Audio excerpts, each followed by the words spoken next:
بسم الله الرحمن الرحيم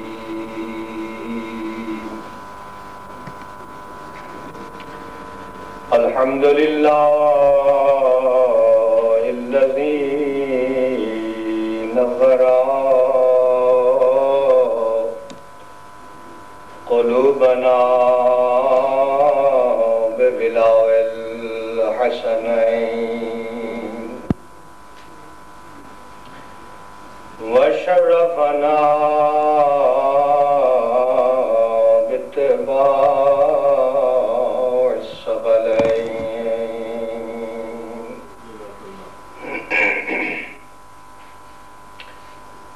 ثم الصلاة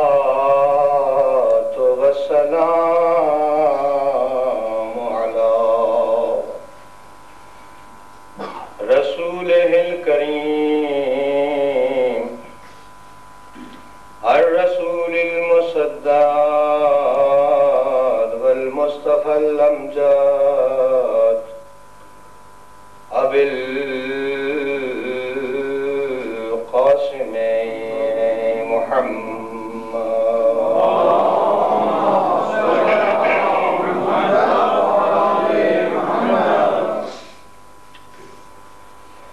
وعلى أهل بيته الطيبين الطاهرين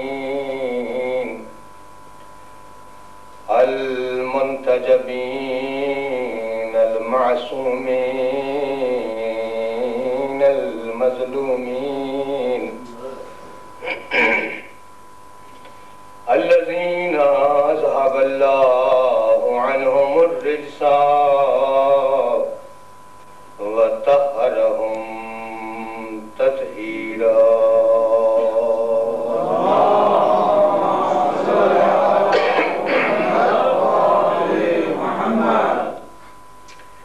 أما بعد فقد قال الله سبحانه في كتابه المبين وهو أصدق القائلين بسم الله الرحمن الرحيم إن الدين عند الله الإسلام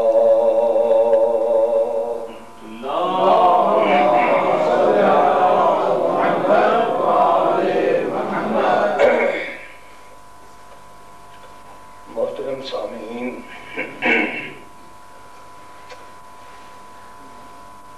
جیسا کہ آپ جانتے ہیں کہ آج محرم کی پہلی کا چاند نظر آ چکا ہے۔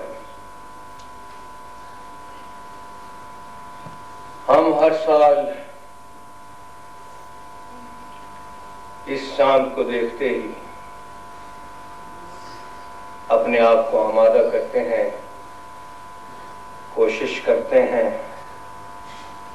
کہ ان بیویوں کو، ان ماؤں کو، ان بہنوں کو پرسا دیں جنہوں نے اپنی آنکھوں سے کربلا کے میدان میں 10 محرم کی ظہر کو زہرا کے چاند کو غروب ہوتے ہوئے دیکھا تھا۔ خدا آپ کی توفیقات میں اضافہ فرمائے۔ آپ کا یہاں آنا اس مقدس فریضے کی انجام دہی کے لیے اپنے آپ کو سکون اور آرام سے محروم رکھنا،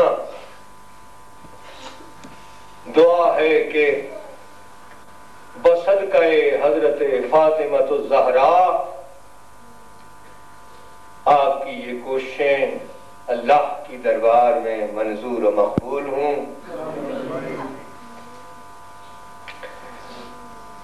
اور سب سے اہمیت میں اس بات کو بھی دے رہا ہوں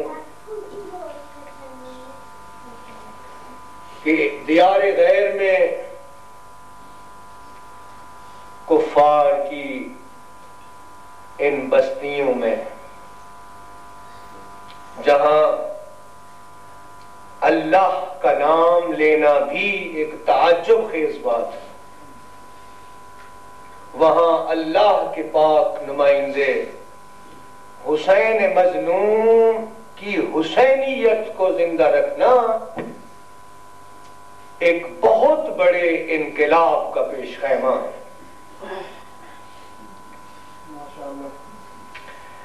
قابل توجہ ہے یہ بات کہ آپ کی معمولی سی ادنا سی جد و جہد یزیدیت کے امٹتے ہوئے سیلاب کا مقابلہ کرنے کے لیے، سینہ سپر ہونے کے لیے اور حسینیت کی روشن شمع کو نہ بجھنے دینے کے لیے یہاں آپ کا تشریف لانا کسی جہاد سے کم نہیں۔ دعا گو ہوں تہ دل سے اللہ کی درگاہ میں کہ اے خالق کون و مکان، تو دیکھ رہا ہے، تیری رحمت عظیم ہے۔ ایسے بھی مجاہد ہیں جو تیری عظمت، تیری رحمت، تیری وحدت، تیری عزت و جلالت کو بچانے کے لیے، تیرے پاک نمائندوں کی ہستی کو باقی رکھنے کے لیے، تیرے مقدس دین کو زندہ رکھنے کے لیے یہاں جمع ہوئے ہیں۔ اے خالق کون و مکان، ان کی تمام آرزویں پوری کر دے۔ میں توقع رکھتا ہوں کہ جیسا کہ میں دیکھ رہا ہوں ماشاءاللہ آغاز ابتدا بہت اچھے انداز سے ہو رہی ہے۔ انشاءاللہ یہ 10 دن، یہ 12 دن جو سوگواری کے ایام ہیں، انشاءاللہ ہم زیادہ سے زیادہ کوشش کریں گے اپنے اعزاء اقارب، دوست و احباب، اپنے متعلقین کو یہ اپیل کریں گے کہ کم از کم ان 10-12 دنوں میں اپنے گھروں میں بیٹھنا یا سکون اور آرام کی نیند سونا قطعاً حرام سمجھیں گے، اس لیے کہ جب سیدہ زینب کربلا کی دشت و بلا کی اس زمین پہ پہنچتی ہیں تو خدا کی قسم اس دن سے لے کر آج تک وہ مظلومہ کائنات سکون و آرام سے نہیں بیٹھ سکی، اور ہم تو ان کے ماننے والے ہیں۔ کم از کم سال میں یہ 10 دن تو ہم اپنے آرام اور سکون کو ختم کر سکتے ہیں۔ تو میں توقع رکھتا ہوں انشاءاللہ العزیز آئندہ رات اس سے بھی بڑھ کر، اور انشاءاللہ آپ کوشش کریں گے۔ خدا آپ کو سلامت رکھے۔ عزیزان گرامی، میں آپ کا جانا پہچانا، آپ کے گھر کا فرد، کوئی نئی بات نہیں، اتنا عالم نہیں، جو کچھ میں پڑھتا ہوں وہ آپ جانتے ہیں، آپ مجھے سن چکے ہیں۔ معمولی سی معلومات رکھنے والا انسان، لیکن اتنا ضرور جانتا ہوں کہ علوم آل محمد وہ ٹھاٹھے مارتا ہوا سمندر ہے جس کا کوئی کنارہ نہیں۔ میں کہتا ہوں یہ علم کا وہ سمندر ہے جس کی گہرائی تک کوئی غوطہ زن عقل نہیں پہنچ سکتی، اس لیے کہ علوم آل محمد کا بانی جس کے بارے میں پیغمبر فرماتے ہیں انا مدینۃ العلم وعلی بابھا، میں علم کا شہر ہوں، علی اس کا دروازہ ہے۔ وہی شخصیت فرما رہی ہے لا یرقی الی الطیر، میری وہ بلند پرواز ہے کہ بلند پرواز پرندہ بھی میری رسائی تک نہیں پہنچ سکتا۔ اللہم صلی علی محمد یقین کیجئے میں کسی داد و تحسین کا متمنی نہیں ہوں، چاہتا یہ ہوں کہ ان ایام میں جو بات، جو چیز، جس چیز کی ہمیں ضرورت ہے وہ آپ تک پہنچا دوں۔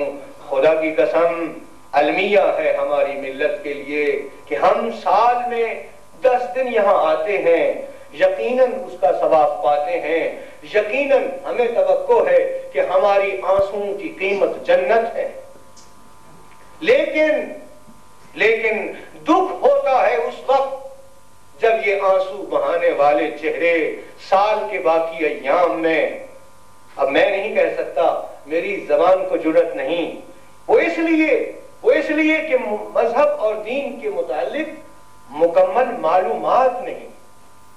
قصور اس میں آپ کا نہیں، ہمارے بچوں کا نہیں، جوانوں کا نہیں، اس لیے کہ ہمیں صحیح منزل کا پتہ نہیں، ہمیں سیدھی راہ دکھائی ہی نہیں گئی۔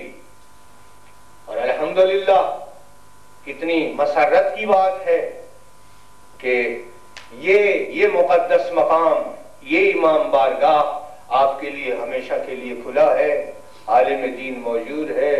اب آپ کی مرضی، اگر بہتے ہوئے دریا کے کنارے سے کوئی پیاسا پانی پیے بغیر چلا جائے تو قصور دریا کا نہیں، قصور پانی کا نہیں، قصور ہوگا تو پیاسے کا ہوگا۔ اور کمال ہے اس پیاسے کی، پیاس بھی شدت کی ہے اور شدت پیاس کو محسوس نہیں کرتا۔ بس یہی ایک جذبہ ہے جس کو زندہ کرنا ہے، لیکن آپ لوگوں کے تعاون کے ساتھ۔ اب میں واہ واہ اور یہ دوسری چیزیں جو ہمیشہ ہمارے علماء اعلام و مقررین کرام جس بات کے متمنی ہوتے ہیں، خدا شاہد ہے اب مجھے اس کی تمنا نہیں، اس لیے کہ آپ کی واہ واہ سے میرے علم میں اضافہ نہیں ہونا، سمجھ گئے نا آپ؟ فقط یہی چاہتا ہوں واہ واہ تب کریں جب آپ کے دل کی گہرائی سے میں کہتا ہوں وہ ہاتھ بلند ہوتا ہوا اچھا لگتا ہے جو ہاتھ دن میں 5 مرتبہ تکبیر اللہ اکبر کے لیے بلند ہو۔ توجہ نہیں کی آپ نے؟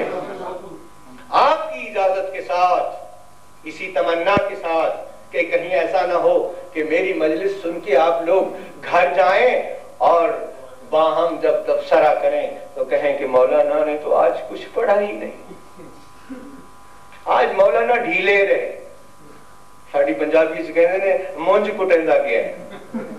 ہاں کہیں ایسا نہ ہو۔ بہرحال اگر ایسا تبصرہ ہوگا بھی تو کوئی فرق نہیں پڑے گا، اس لیے کہ عالم کا کام ہے حق کا راہ دکھانا اور متعلم کا کام ہے اپنے دامن میں علوم آل محمد کے کھلتے مسکراتے پھولوں کو جمع کرنا، اور یہ گلشن کھلا ہے آپ کے لیے۔ خوش بخت ترین ہے وہ نوجوان جو انشاءاللہ العزیز ان 10-12 دنوں میں کچھ نہ کچھ تو یہاں سے لے کے جائیں گے۔ نہیں ایسی کوئی بات نہیں، گھبرائیں نہیں، فضائل بھی ہوں گے، مصائب بھی ہوگا، آپ کو خوش کرنے کے لیے سب کچھ ہوگا، آپ جانتے ہیں، ایسی کوئی بات نہیں، لیکن ساتھ ساتھ پرہیز، ساتھ ساتھ کڑوی دوائی، یہ لازماً ایسی ہے۔ آپ سمجھتے ہیں نا جب آپ کو سر میں تکلیف ہوتی ہے، جسم میں تکلیف ہوتی ہے، جسم درد کرتا ہے، بخار ہوتا ہے، ڈاکٹر کے پاس آپ جاتے ہیں نا اس لیے کہ ایک بیماری پیدا ہو گئی ہے، جسم کی بیماری کے لیے ڈاکٹر کی ضرورت ہے، اور ڈاکٹر جو کچھ دے گا وہ آپ قبول کریں گے، اور پاکستان میں اگر قبول نہیں کریں گے یہاں تو کرنا پڑتا ہے، یہاں تو لازم ہے علاج، ٹریٹمنٹ لازم ہے۔ میں کہتا ہوں جسم میں اگر تکلیف ہو جائے تو ڈاکٹر کی بھی ضرورت، علاج کی بھی ضرورت۔ میں کہتا ہوں معمولی سا نزلہ ہو جاتا ہے، ہم لوگ ڈاکٹر کو فون کرتے ہیں، اور یہ جسم جو فانی ہے، جس کا کوئی اثر نہیں ہے، جس کا کوئی اعتبار نہیں ہے، آج ہے تو کل نہیں، جس کو کوئی ثبات نہیں، جس کو کوئی دوام نہیں، جس کا کوئی اثر نہیں، جس کی کوئی منزل نہیں، جس کی کوئی ابتدا نہیں، جس کی کوئی انتہا نہیں، اولہ نطفہ آخرہ جیفا، ابتدا گندگی انتہا بدبودار مردہ، اس مردہ اور مٹی کے پتلے جسم کو بچانے کے لیے،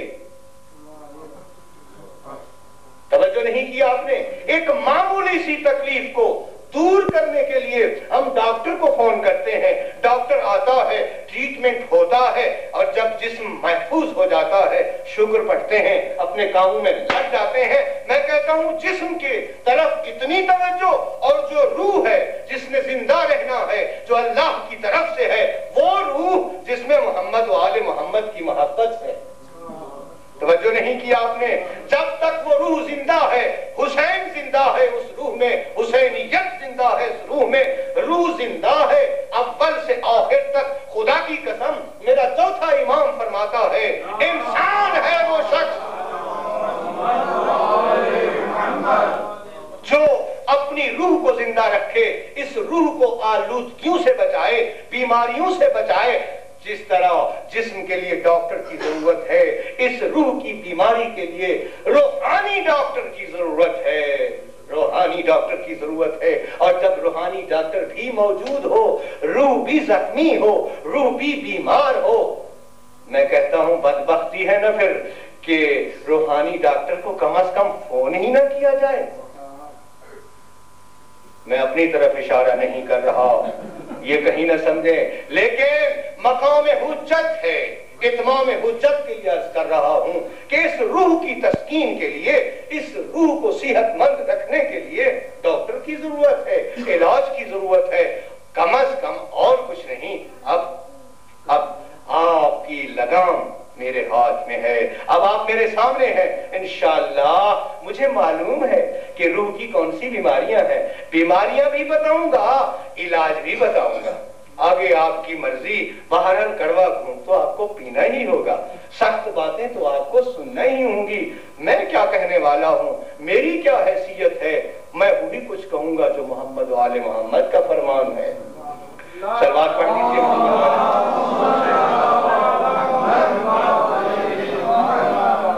عرض کیا ہے کہ خالق کون و مکان نے اپنی مقدس کتاب کے اندر، وہ کتاب جو ایک ضابطہ حیات انسانی ہے، ایک قانون ہے، ایک مسودہ آئین ہے۔ میری بات سمجھ آ رہی ہے یا نہیں؟ کہیں الفاظ مشکل تو نہیں؟ بہرحال سمجھدار ہے، پرانے مومنین ہے۔ ایک مسودہ حیات انسانی، قانون حیات انسانی۔ جب سے انسان پیدا ہوا، اس کی ابتدا سے لے کر انتہا تک اس کی ضروریات، اس کے لیے واجبات، اس کے لیے مکروہات، اس کے معاملات، اس کا اٹھنا بیٹھنا، جاگنا، کھانا پینا، معاشرہ، معاش، یہ تمام ذکر و اذکار اس مسودہ قانون میں موجود ہیں۔ اگر موجود نہیں تو ناقص ہے، اور جو ناقص ہے وہ کلام خدا نہیں، اس لیے کہ وہ خود کامل ہے، اس کا کلام کامل ہے، وہ خالق انسان ہے۔ انسان کی ضروریات کو مد نظر رکھتے ہوئے جو اس نے آئین بھیجا ہے، جس کا یہ دعویٰ ہے لا رطب ولا یابس الا فی کتاب مبین، کوئی ایسی چیز اس دنیا میں، اس کائنات میں ایسی چیز موجود نہیں جس کا قرآن میں ذکر نہ ہو۔ لہذا میں دعوے سے کہتا ہوں انشاءاللہ العزیز اس پورے عشرے میں جو کچھ بھی میں بیان کروں گا قرآن سے بیان کروں گا، حسب معمول انشاءاللہ قرآن پاک کی آیات سے اپنی گفتگو کو مکمل کروں گا۔ سلسلہ آج سے میں نے ابتدا کی ہے ایک مختصر سی آیت، ان الدین عند اللہ الاسلام، بے شک دین حقیقی اللہ کے نزدیک فقط اور فقط اسلام۔ انشاءاللہ پورا عشرہ اسی آیت پہ چلے گا۔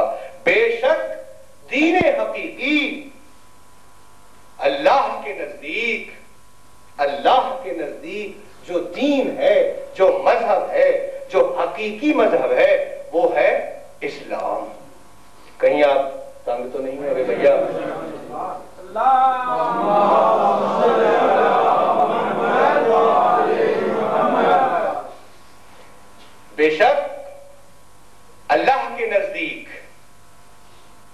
یہ کیوں کہنا پڑا خدا کو؟ اس لیے کہ یہ انسان جس کا میں پہلے عرض کر چکا ہوں، جس کی اپنی کوئی حقیقت نہیں، یہ انسان اگر منزل شرف کو دیکھو، منزل شرف کو دیکھو تو مسجود ملائکہ نظر آتا ہے، اور اگر گرنے پہ آ جائے، مقام ذلت میں چلا جائے، ہم کل انعام بل ہم اضل، یہی انسان جو دنیا کا حاکم ہے، جو کائنات کا حاکم ہے، جو مسجود ملائکہ ہے، جب گرنے پہ آتا ہے، جب مقام ذلت پہ آتا ہے تو چوپائیوں اور حیوانوں سے بھی بدتر ہے۔ توجہ نہیں کی آپ نے؟ یہی انسان کہ جب خالق اس کو بچانا چاہتا ہے،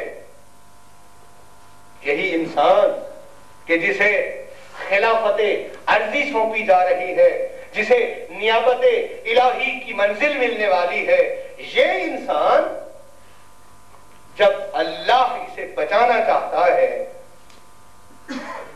تو ایک درندے کے دودھ سے اسے پالتا ہے۔ یہ عبرت کے لیے ایسے واقعات قرآن پاک میں موجود ہیں کہ نمرود ایک انسان تھا، جنگل میں پیدا ہو رہا، ایک شیرنی اسے دودھ پلا رہی ہے۔ شیر درندہ ہے جسے دیکھتے ہی ڈر لگتا ہے، جس کا کام چیرنا اور مارنا ہے، ہر گوشت و پوست والا جانور اس کا شکار ہے، خواہ وہ انسان ہو خواہ وہ حیوان ہو۔ ایک شیرخوار بچہ شیرنی کا دودھ پی رہا، شیرنی کو حکم ہوا ہے کہ اس انسان کی حفاظت کرو۔ وہ اللہ اس انسان کو عظمت دینا چاہتا کہ درندہ اسے دودھ پلائے، جنگل میں بڑھے جوان ہوئے، اور جب انسانوں کی آبادی میں آ جائے، رفتہ رفتہ جس امتحان میں خدا اسے مبتلا کرنا چاہتا ہے اس منزل امتحان میں جا رہا ہے۔ انسانوں کی بستی میں انسانوں پہ حکومت کرنا چاہتا ہے، اسے حکومت ملتی ہے۔ توجہ نہیں کی آپ نے؟ حکومت ملتی ہے، اقتدار ملتا ہے، اصل مقام ملتا ہے، لیکن جب اس مقام پہ پہنچتا ہے اپنی اصلیت کو بھول جاتا ہے، اور اقتدار دینے والے خدا کے مقابلے میں آ کے کہتا ہے انا ربکم الاعلی، او بندگان میں ہی تمہارا رب ہوں۔ وہی خدا جس نے وہ مقام دیا، اسے اتنی چھوٹ دی، اسے موقع دیا، چانس دیا، حاکم وقت بنایا، بادشاہ وقت بنایا، اس منزل پہ پہنچا۔ اب چاہیے کیا تھا کہ وہ اپنی اصلیت کو یاد رکھتا، اپنے مقام کو نہ بھولتا۔ اب وہ رب بن بیٹھا ہے۔ جب خدا نے دیکھا کہ میں خدا جسے اس حالت میں بچاتا ہوں، اس منزل پہ لے آتا ہوں، اس مقام پہ پھر وہی خدا جس نے شیرنی کے ذریعے اس بچے کو بچایا تھا، اب ایک معمولی سی مخلوق۔ توجہ نہیں کی آپ نے؟ یہ انسان کی حقیقت ہے۔ جب انسان اپنی حقیقت کو بھولتا ہے، اپنی اصلیت کو بھولتا ہے، تو پھر خدا جب انتقام پہ آتا ہے، کب آتا ہے انتقام پہ؟ جب انسان اپنی حقیقت کو بھولتا ہے، اصلیت کو بھولتا ہے، اس وقت خدا انتقام لیتا ہے، اور انتقام بھی ایسا لیتا ہے۔ دریا کس کو بناتا ہے؟ ایسی مخلوق کو جسے چاہو تو ہاتھوں میں مسل دو۔ معمولی سا مچھر، حکم ہوتا ہے مچھر کو، اے مچھر تم نے ایک بہت بڑا کام کرنا ہے، میرے مد مقابل کو مارنا ہے، اور وہ مچھر تعمیل حکم بجا لاتا ہے۔ اس خدائی کے دعویٰ کرنے والے انسان کے دماغ میں جا کر وہ جوتے مارتا ہے کہ وہ اکڑنے والا انسان، حقیقت کو بھول جانے والا انسان، اصلیت کو بھول جانے والا انسان اس دنیا سے تڑپ تڑپ کر فنا ہو جاتا ہے۔ یہ ہے انسان کی حقیقت۔ اب یہی انسان اپنے دماغ میں اپنی فکر میں اپنی عقل پہ ناز کرتے ہوئے اپنے لیے مختلف راستے ایجاد کرتا ہے. کہیں سخت تو نہیں میرے الفاظ؟ بات سمجھ آ رہی ہے؟ میں انشاءاللہ مطلب پہ پہنچتا ہوں، تمہید عرض کر رہا ہوں، آپ کی توجہ چاہ رہا ہوں. صلوات تو پڑھ دیجیے محمد.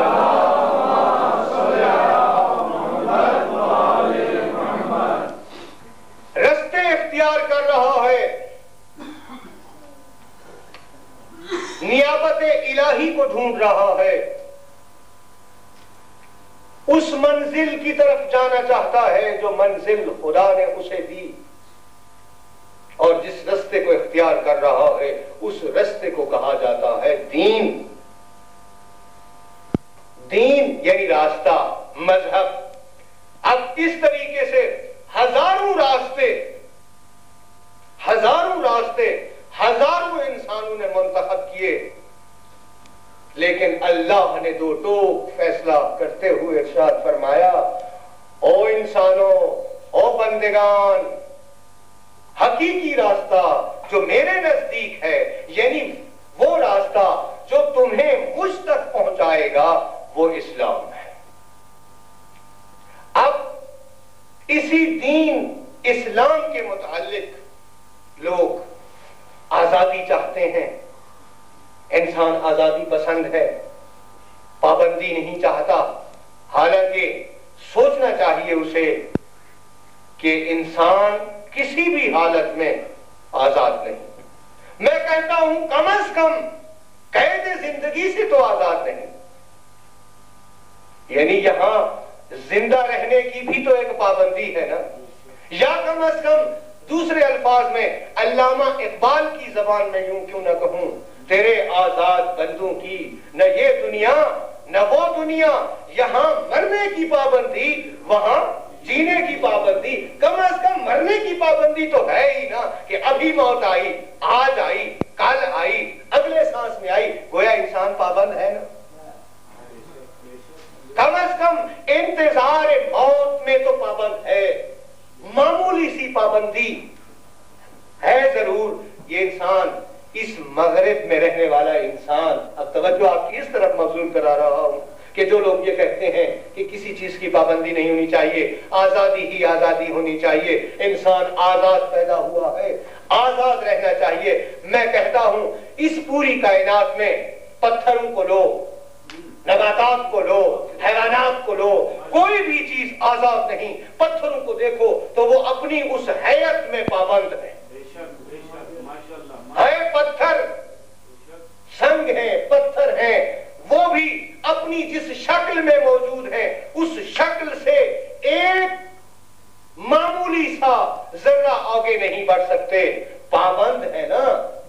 لیکن وہ بھی چاہتے ہیں، احتیاج رکھتے ہیں کہ ان کے لیے کوئی مقام ہو، ان کے لیے بھی کوئی منزل ہو. اور کچھ پتھر ایسے بھی تو ہیں نا کہ جو آسمان سے نازل ہوتے ہیں، جب تک ان کا بوسہ نہ دیا جائے حج پورا نہیں ہوتا. اور میں کہتا ہوں ایسے پتھر بھی تو ہیں کہ پیغمبر فرمائے کہ اے پتھر، تو بھی مجھے مانتا ہے؟ تو دست رسالت پہ آ کے کہتا ہے اشہد ان لا الہ الا اللہ و اشہد ان محمد رسول اللہ. پتھر بھی اپنی پابندی میں پابند رہ کر ایمان و اسلام کی قدر کرتا ہوں.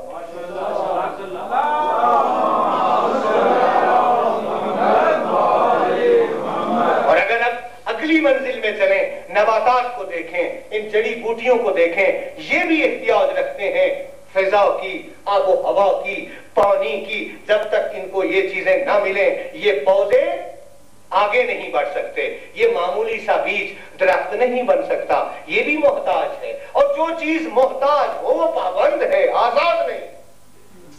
جو چیز محتاج ہوتی ہے وہ پابند ہوتی ہے، آزاد نہیں ہوتی. میں کہتا ہوں اگر معمولی سی ہوا، معمولی سی فضا خراب ہو تو یہ درخت بھی فنا ہو جاتا ہے. ہر چیز کو فنا ہے. لیکن جب منزل ارتقاء میں یہ درخت اپنی منزلوں کو عبور کرتا ہے تو کبھی خدا وہ مقام بھی اسے دے دیتا ہے کہ جب موسیٰ سے بات کرنا چاہتا ہے تو یہ شرف بھی بھی درخت کو حاصل ہوتا ہے کہ خدا اپنی زبان درخت کو دے دے. یہ بھی منزل ہے نا, اس لیے کہ درخت بھی کسی پابندی میں پابند تھا. اور فقط یہی کافی نہیں بلکہ درخت اپنی منزل میں اس طرح پابند ہے کہ نبی وقت, امام وقت, اگر معصوم نبی بھی کہے اے درخت یہ دنیا میرا معجزہ دیکھنا چاہتی ہے, یہ مجھے نبی ماننے کے لیے مجھ سے دلیل مانگتے ہیں, اے درخت تو میری گواہی دیتے ہوئے ان کے سامنے ٹکڑے ٹکڑے ہو جا. خدا کی قسم وہ درخت پابند تھا, پابند تھا. رسول کا اشارہ پاتے ہی ٹکڑے ٹکڑے ہو گیا. اور پھر دنیا نے دیکھا کہ ٹکڑے بھی ہو رہے تھے اور ان لکڑیوں سے آوازیں نکل رہی تھیں, اشہد ان لا الہ الا اللہ واشہد ان محمد رسول اللہ. صلوات تو پڑھ لیجیے. اور پھر اگلی منزل ہے حیوانات کی. حیوانات کی, حیوان بھی تو بیچارے پابند ہیں نا, اس لیے کہ وہ بھی پانی کے محتاج, وہ بھی جگہ کے محتاج, وہ بھی آب و ہوا کے محتاج. جو محتاج ہو وہ پابند ہے, آزاد نہیں. آزاد ہوتا تو اپنی مرضی کی آب و ہوا لے لیتا, اپنی مرضی سے پانی لے سکتا, اپنی مرضی سے اپنی جگہ بناتا, لیکن نہیں, بلکہ حتیٰ کہ آب و ہوا تو ایک طرف, اللہ نے جو اسے آزاد دیے ہیں, کان دیے ہیں, ناک دیا ہے, ہاتھ اور پاؤں دیے ہیں, یہ بھی بیچارے محتاج. میں کہتا ہوں کان اپنی سماعت کے لیے اس ہوا کے محتاج ہیں جو ہوا بولنے والے کی آواز کو اس کے کان تک پہنچائے. توجہ نہیں کیا آپ نے. اور یہ قوت شامہ, یہ سونگھنے والی قوت بھی اس طاقت کی محتاج جو طاقت پھول کی خوشبو کو یا غذا کے ذائقے اور خوشبو کو اس کے ناک تک پہنچائے. میں کہتا ہوں ہر چیز کی پابندی. اور جب یہی حیوان جس حالت میں ہے, اپنی پابندی میں پابند ہے, آزاد نہیں رہتا, جس مقام پر بھی ہے, جب وہ آزاد نہیں ہوتا, پابند ہے, لیکن مقام ارتقاء میں آ کر, مقام ایمان و اسلام میں آ کر بھی وہ بھی حیا کرتا ہے. اسی لیے جس جانور کو آپ حقیر سمجھتے ہیں, سوسمار, وہ بھی اگر پیغمبر کے سامنے آئے تو سلام کیے بغیر پیغمبر کی زیارت نہ کرے. اور جب پیغمبر اسے دیکھے, صحابہ تعجب سے دیکھتے ہیں کہ ایک سوسمار بھرے مجمع میں دوڑا آ رہا ہے, تعجب کرتے ہیں. حضور فرماتے ہیں راستہ دے دو, اس لیے کہ یہ بھی مومن ہے. اور کہنے والوں نے کہہ دیا حیوان بھی مومن. آپ کو فرمانا پڑا اے سوسمار تو خود ہی گواہی دے دے. سوسمار نے اپنے دونوں ہاتھ بلند کر کے کہا, اور صحابہ سن لو, میں بھی سچے دل سے گواہی دے رہا ہوں.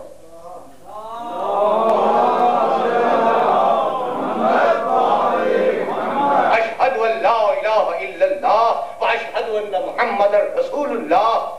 اور پھر اگلی منزل ہے انسان کی, چوتھی منزل ہے انسان کی. میں کہتا ہوں جو پتھر میں پابندیاں تھیں وہی انسان میں, جو نباتات میں پابندیاں تھیں وہی انسان میں, جو حیوانات میں پابندیاں تھیں وہی انسان میں. انسان ایک لمحے کے لیے بھی آزاد نہیں. یہ آزاد انسان اپنے آپ کو آزاد سمجھتا کیسے ہے جبکہ وہ اپنا ایک ہاتھ اٹھانے کے لیے بھی خون کا محتاج ہے, طاقت کا محتاج ہے. میں کہتا ہوں اپنے جسم کو زندہ رکھنے کے لیے خوراک کا محتاج, غذا کا محتاج, مکان کا محتاج, خوراک کا محتاج, سواری کا محتاج. بغیر کسی چیز کے ایک لمحے کے لیے بھی انسان قدم نہیں اٹھا سکتا. وہ انسان کیسے کہتا ہے کہ میں آزاد ہوں؟ معمولی سی تکلیف ہوتی ہے, اس تکلیف کو دور کرنے کے لیے اس کے اندر یہ طاقت نہیں کہ درد کو دور کر سکے. توجہ نہیں کیا آپ نے. لیکن یہ کیسے کہتا ہے کہ میں آزاد ہوں؟ ہاں اتنا ضرور کہوں گا, آزاد تب ہوگا جب پابندیوں پر عمل کرے گا. یہ انسان جہاں ہے, جس آب و ہوا میں ہے, آتا ہوں اپنے مطلب پر, جس آب و ہوا میں ہے, جس فضا میں ہے, اس فضا کا پابند. لیکن ایک مقام ارتقاء ایسا بھی ہے جیسے کہ میں نے پہلے عرض کیا ہے، ایک مقام ارتقا ایسا بھی ہے کہ یہی بشر، یہی انسان جو اپنی اس فضا میں رہ کر اس کو عبور نہیں کر سکتا، یہی انسان جب منزل ارتقا میں آتا ہے تو آسمانوں کو پھلانگتا ہوا، ان فضاؤں کو چیرتا ہوا، اس آب و ہوا سے جس کے بغیر یہ زندہ نہیں، اپنی سانسوں کے ساتھ، اپنے جسم کے ساتھ اس عالم میں پہنچتا ہے کہ ملائک بھی دور ہٹ جاتے ہیں اور کہتے ہوئے نظر آتے ہیں، او اللہ کے محبوب، یہ وہ منزل ہے جہاں جبریل کے پر بھی چلتے ہیں۔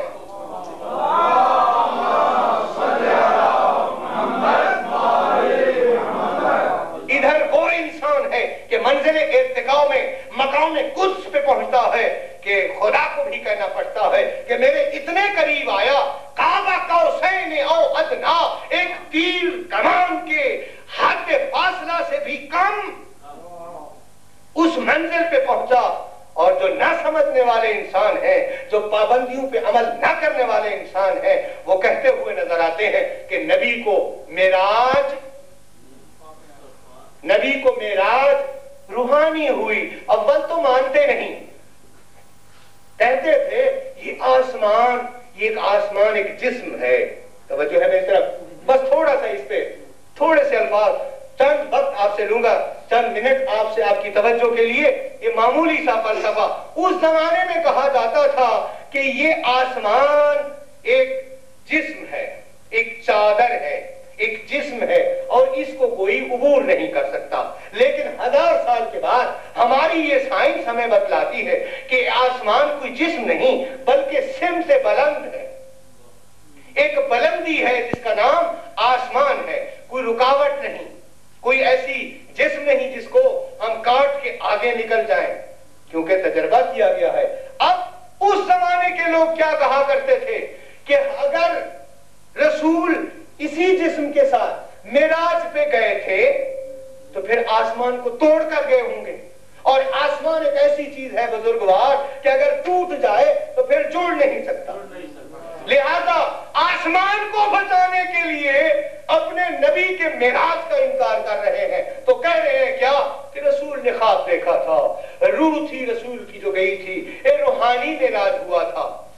اور جب ہم سائنس کی نظر سے دیکھتے ہیں تو کہنا پڑتا ہے کہ واقعاً کوئی ایسا جسم نہیں جس کو کاٹ کر گئے ہوں۔ تو آپ کیا کہتے ہیں؟ یہی کہتے ہیں، چلیے مان لیتے ہیں، لیکن سانس لیے بغیر، جبکہ 500 میل اوپر تک پھر ہوا نہیں، اس ہوا کے بغیر رسول گئے کیسے؟ لہذا ماننا پڑے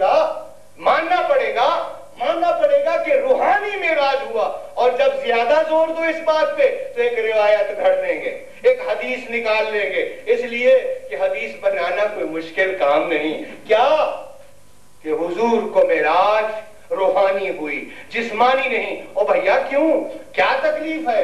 کیوں نہیں مانتے ہو تم؟ کہتے ہیں اس لیے کہ حضرت ابو ہریرہ کا فرمان ہے کہ جناب حضرت عائشہ فرماتی ہیں، ام المومنین فرماتی ہیں کہ جس رات رسول کو معراج ہوئی اس رات پیغمبر میرے پاس تھے، لیکن دروغ گورا حافظہ نباشت، جھوٹ بولنے والے کو یادداشت نہیں ہوتی۔ او بے وقوف، کم از کم اتنا تو سوچتے۔ یہ کہنے والا معلوم ہے آپ کو کون ہے؟ سر سید احمد خان۔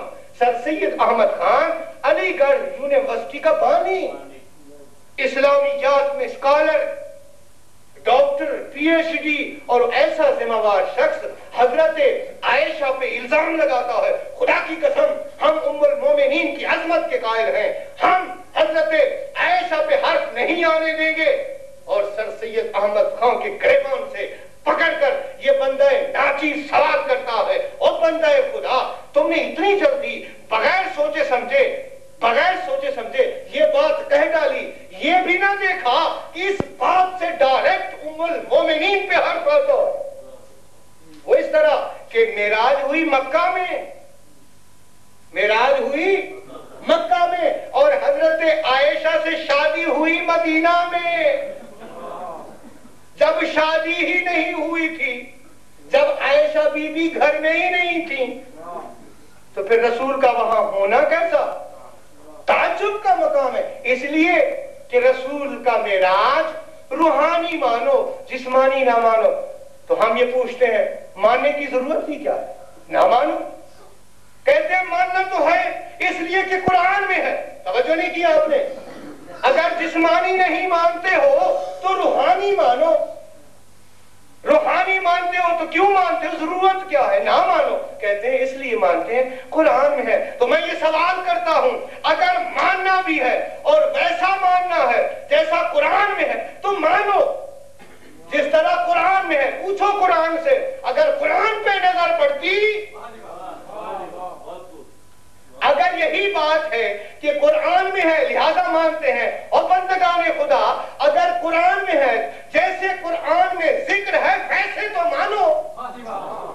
اور قرآن سے پوچھتے ہیں سبحان الذی اسری بعبدہ، پاک ہے وہ ذات، پاک ہے وہ ذات جس نے اپنے عبد کو سیر کرائی. توجہ نہیں کیا آپ نے؟ اگر ان الفاظ پہ توجہ کی ہوتی نہ الزام حضرت عائشہ پہ لگتا، نہ اس سائنس کو بگاڑا جاتا، نہ معراج روحانی مانی جاتی. اب تو توجہ اس بات کے کرنا ہے کہ اب خدا اپنی تعریف کر رہا ہے، اپنی تعریف کر رہا ہے، اپنی قدرت کاملہ کا تذکرہ کر رہا ہے. میں کہتا ہوں قرآن کا مطالعہ کرنے والے میری اس بات کی تصدیق کریں گے. اول سے لے کر آخر تک قرآن کی تلاوت کیجئے. خدا نے آسمان کو بھی پیدا کیا ہے، زمین کو بھی پیدا کیا ہے، ملائکہ کو بھی پیدا کیا ہے، جنت کو بھی پیدا کیا ہے، جہنم کو بھی پیدا کیا ہے، پوری کائنات کو پیدا کیا ہے. میں کہتا ہوں نور محمدی کو بھی پیدا کیا ہے، لیکن سبحان اللہ نہیں کہا. توجہ نہیں کیا آپ نے؟ تمام کائنات کو پیدا کیا، سبحان اللہ نہیں کہا. کب کہا سبحان اللہ؟ جب خاکدان عالم سے بلندی رکھنے والے آسمان پر اپنے محبوب کو بلایا، زبان وحی سے آواز آئی سبحان الذی اسری بعبدہ، پاک ہے وہ ذات جس نے اپنے بندے کو سیر کرائی. صلوات پڑھیں.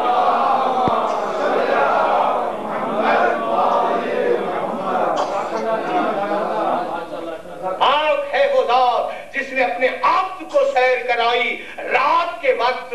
اب سیر کرائی لے جانے والا خدا ہے. میں کہتا ہوں نبی جس کو تم بشر مانتے ہو وہ بشر ہو کر خود نہیں گیا، اس خدا نے خدا ہوتے ہوئے اپنے محبوب کو بلایا.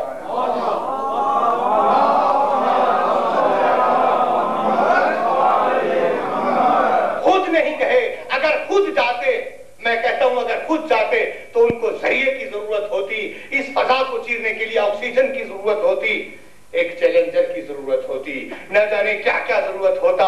اگر بشر کی حیثیت سے جاتے تو میں کہتا ہوں ایک گز کی چھلانگ بھی نہیں لگا سکتے تھے. لیکن جب خدا لے جائے، اور جس نے ہوا کو پیدا کیا اور جس نے آسمان کو پیدا کیا، جس نے 7 آسمان کو پیدا کیا، وہ خدا لے جائے. اب نہ وہاں. میں کہتا ہوں یہی تو وجہ تھی کہ جب پیغمبر گئے تھے ہر چیز کو حکم ہوا کہ ساکن ہو جاؤ. ہوا رک گئی، ہوا کا اثر ختم ہوا، آسمان کا دور ختم ہوا، زمین و آسمان کا چکر ختم ہوا، آفتاب اپنے مقام پہ رک گیا، حتیٰ کہ بہتا ہوا پانی رکا، حتیٰ کہ دروازے کی ہلتی ہوئی کنڈی بھی رک گئی. اور حضور پوری کائنات کا مطالعہ کر کے جب واپس آتے ہیں تو کنڈی ہلنے لگی، وضو کا پانی چلنے لگا، آسمان نے گردش شروع کی. صلوات تو پڑھ دیجئے.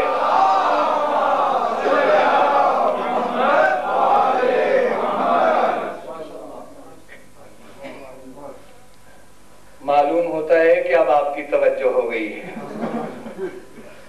آپ انہی چیزوں کو آدمی ہے نا، تو نعرہ حیدری تو آپ نے لگایا ہی نہیں آج. خیر صلوات پڑھ دیجئے محمد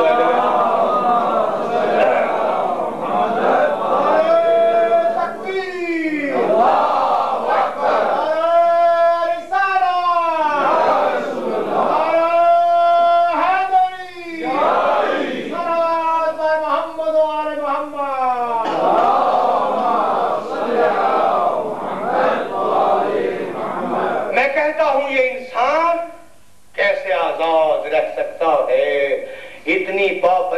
کے باوجود کیسے آزاد رہ سکتا ہے؟ میں کہتا ہوں ایک سڑک کو عبور کرنے کے لیے معمولی سا نقطہ ہے، ایک سڑک کو عبور کرتے ہوئے ٹریفک کے قوانین کا محتاج ہے، جبکہ اسے معلوم ہے کہ اس سرے سے لے کر دوسرا سرا بھی نظر آ رہا ہے۔ اس سرے سے اس سرے تک جانے کے لیے ٹریفک کے اصول کی پابندی ضروری ہے نا ضروری؟ جب تک آپ کے لیے ہری بتی نہیں جلے گی، سبز لائٹ نہیں آئے گی، آپ سڑک کو عبور نہیں کر سکتے۔ اس دنیاوی سڑک کو بغیر اشارے اور قانونی اشارے کے آپ عبور نہیں کر سکتے۔ ایک معمولی راستے کو، دنیاوی راستے کو، اور جس کا سرا آپ دوسرا دیکھ رہے ہیں اور جس راہ پہ آپ اب چل رہے ہیں، جس کا ایک سرا تو آپ نے دیکھا ہے، دوسرے سرے کو آپ کو خبر نہیں، اس راہ حیات پہ چلنے کے لیے آزاد رہنا چاہتے ہو؟ قانون کی ضرورت نہیں۔ میں کہتا ہوں لمحہ لمحہ قانون کی ضرورت ہے، لمحہ لمحہ انسان پابند ہے، اس لیے کہ یہ عقل اس بات پہ زور دیتی ہے کہ معمولی ٹریفک کے قوانین کے لیے قانون جاننا ضروری۔ حتیٰ کہ ایک زمانہ ایسا تھا کہ یہ بتیاں نہیں تھیں۔ شاید آپ نے تو اب دیکھا ہے، ہمیں یاد ہے، ہم جو پاکستان میں رہنے والے ہیں، آپ بھی وہاں ہمارے شہروں میں ٹریفک کا پولیس کا سپاہی جو ہے وہ ہاتھ اشارے کے ساتھ بتاتا ہے کہ ادھر جاؤ، ادھر جاؤ، رک جاؤ۔ اگر وہ اشارہ نہ دے تو ایکسیڈنٹ ہونے کا خطرہ ہے، تباہی کا خطرہ ہے، بربادی کا خطرہ ہے۔ اب میں کہتا ہوں زندگی کے چوراہے پر بغیر ٹریفک کے سپاہی کے اشاروں کے آپ کو اپنی جان کا خطرہ ہے، اور جس منزل پہ آپ جا رہے ہیں وہاں نہ آپ کو سپاہی کی ضرورت ہے، نہ قانون بتانے والے کی ضرورت ہے، کم از کم ایسی شخصیت کی ضرورت ہے جو ہمیں منزل کا پتہ دے، جو ہمیں فساد و گمراہی سے بچائے۔ یہ لازم ہے، اس پابندی میں ہم پابند ہیں۔ اور پھر اگر تم یہ کہو کہ چلیے سپاہی کی ضرورت نہیں، قانون بتانے والے کی ضرورت نہیں، ٹریفک کے قانون کی کتاب کو ایک کھمبے کے ساتھ لٹکا دیا جائے تو وہ کتاب ہمیں کچھ بتا سکے گی؟ نہ وہ کتاب بول سکتی ہے، نہ وہ بتا سکتی ہے، نہ آپ کو ایکسیڈنٹ سے بچا سکتی ہے۔ خدا جانے ان مسلمانوں کو کیا ہوا۔ ماشاءاللہ، نہ جانے ان مسلمانوں کی کیا کیفیت تھی کہ حضور فرماتے ہیں او بندگان خدا، یہ صامت کتاب، یہ خاموش کتاب تمہیں کچھ نہیں بتا سکے گی، اس کو سمجھانے والے کی ضرورت ہے۔ میں تم میں دو چیزیں چھوڑ کے جا رہا ہوں، یہ قانون کی کتاب اور معلم اہل بیت۔ کہنے والوں نے کہہ دیا ہمیں صرف کتاب کافی ہے۔ اب میں کہتا ہوں یقین کر لیں اس بات پہ، جو کتاب لے کے چلا گیا اور معلم کا دامن چھوڑ گیا، اس کا انجام وہی ہوگا جیسے ایک ٹریفک کی قانون کی کتاب ٹریفک کو عبور کرے۔ یقیناً ایسا ہوگا، فساد ہوگا، تباہی ہوگی، بربادی ہوگی۔ یقیناً جب کشتی نجات پہ کوئی سوار نہ ہو، غرق کا وہوا وہ غرق ہوا اور برباد ہوا، ان کی بربادی یقیناً ہے۔ اب میں کہہ سکتا ہوں نا اس بات میں آپ مجھے اجازت دیں، جو حسبنا کتاب اللہ کہہ کر اس راستے سے آزاد ہونا چاہتے ہیں، تصور آزادی، جو اس راستے سے آزاد ہونا چاہتے ہیں، یقیناً وہ لوگ ہلاکت و گمراہی میں ہیں۔ اب میں یہ کہنا اس امر میں کہنے کا حق رکھتا ہوں کہ کم از کم سمجھانے والا بھی تو وہاں سے آیا ہو جو قانون، جو شخصیت قانون کو بنا رہی ہے، کم از کم اس شخصیت کا تربیت یافتہ ہو۔ اسی لیے تو یہ ٹریفک قوانین بتانے والے پہلے تربیتی کورس کرتے ہیں، پہلے تربیت حاصل کرتے ہیں، اور جب وہ آ جاتے ہیں چوک میں، کبھی آپ نے اس سے پوچھا ہے کہ تمہارے پاس سرٹیفکیٹ ہے، تمہارے پاس تمغے ہیں، تم کیا کہہ رہے ہو اور کیوں کہہ رہے ہو؟ وہاں کیوں کا سوال پیدا نہیں ہوتا۔ کب؟ جب ہم نے دیکھ لیا کہ اس کے جسم پر، اس کے وردی پر، اس کے لباس پر وہ چیزیں موجود ہیں جو اس کے مستند ہونے کا باعث ہے۔ اب جب ہمارے سامنے اسلام میں ایسی شخصیت موجود ہو تو پھر ہم کیوں اور کیا کا سوال ہی کیوں کریں؟ اسی لیے تو ہم جس شخصیت کو دیکھ رہے ہیں کہ کبھی کندھے پہ اٹھا کے، توجہ نہیں کیا آپ نے، کبھی خانہ کعبہ میں کندھوں پہ اٹھا کے بتوں کو توڑوا کے بتا رہے ہیں، کبھی عید الفطر کے موقع پر کندھوں پہ بٹھا کے دنیا کو یہ بتلا رہے ہیں کہ یوں مت کہو کہ سواری اچھی بلکہ یوں کہو کہ سوار اچھے، اور کبھی کسی منزل پر اپنے پشت پہ سوار کر کے عالم سجدہ میں یہ بتا رہے ہیں کہ نماز بھی حسین کے بغیر قائم نہیں۔ ہم سوال کیوں کریں کہ حسین کون ہے؟ توجہ نہیں کی آپ نے؟ یہ اس لیے میں عرض کر رہا تھا کہ آزادی پسند لوگوں نے آزادی چاہنے کی کوشش کی، باوجود اس کے اسلام کو مان کر، ایمان کو مان کر آزادی چاہنے والے، میں ان کو وارننگ سے کہہ سکتا ہوں کہ اگر اسلام لائے ہو تو کہیں بھی آپ کو آزادی نصیب نہیں ہوگی، پابندی ہی پابندی، یہاں پابند ہوگے تو وہاں آزاد ہوگے۔ دیکھا نہیں، اگر آزادی ہوتی تو حسین جیسی شخصیت یزید کو آزادی دے دیتے، لیکن نہیں، یہ پابندی والا مذہب جب آزاد رہنے والے اس مذہب سے کھیلنا چاہتے ہیں یا اس کو برباد کرنا چاہتے ہیں یا اسے ہر قسم کے اصول سے آزاد کرنا چاہتے ہیں تو اس وقت حسین جیسی شخصیت اٹھتی ہے۔ اور محرم کے ایام شروع ہیں، اختتام مجلس پر صرف اتنا عرض کر دینا ضروری سمجھتا ہوں کہ جب اسلام پہ وقت آتا ہے تو دعوے داران اسلام میں سے، حسبنا کتاب اللہ کہنے والوں میں سے، خلافت نبوی پہ قبضہ جمانے والوں میں سے کوئی ایسا شخص نہ تھا جو حسین کا ساتھ دیتا، یزید کی مخالفت کرتا۔ خدا کی قسم، میں تاریخ اسلام کا مطالعہ کرنے کے بعد بابا کے دھول یہ کہہ سکتا ہوں کہ ان شخصیات میں کوئی ایسا نہ تھا جو یہ کہہ سکتا، او یزید تو کس شخصیت سے بیعت طلب کر رہا ہے؟ یہ تو وہ ہے جس کے لبوں کو رسول بوسہ دیا کرتے تھے، یہ تو وہ ہے جس کے بارے میں پیغمبر نے فرمایا تھا، الحسن والحسین سیدہ شباب اہل الجنہ، اور جس طرف حسین جائے گا جنت اور حق اس کے ساتھ جائیں گے۔ کوئی بھی ایسا نہ تھا جو یہ بتلا سکتا، اور ظالم یزید تم کس کے قتل کے در پہ ہو، تم کس کو ختم کرنا چاہتے ہو؟